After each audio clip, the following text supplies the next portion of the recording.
Hi there, welcome back to the PWR video series. Today we're going to talk about power steering fluid, the lifeblood of your steering system.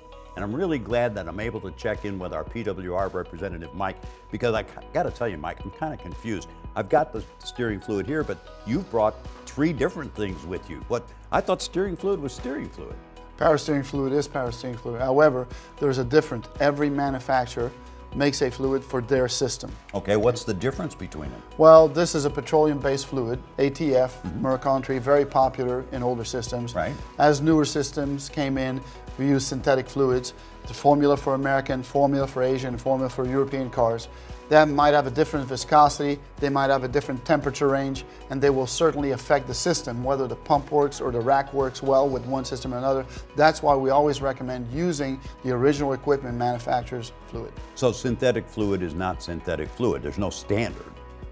They're all synthetic, but there are different formulas of synthetic. Right, so each manufacturer comes up with their own. So whether you're putting in a gear or a rack, pump, reservoir, whatever you're doing, you have to fill the system with the proper fluid. Absolutely. How do I know the difference? How do I know which one to pick? In your owner's manual, if you go to the specifications section, it will tell you exactly what type of fluid for that specific vehicle. So even though PWR doesn't provide fluids for its customers, it's very important that our customers know to use the right fluid when they build the system. Very important to use only the OEM recommended fluids. There you have it. More advice, more help from PWR. We'll see you next time. Thanks for watching our PWR Steer video series, and please check out our other videos. And remember, our products are 100% new, 100% tested, engineered in Memphis, Tennessee.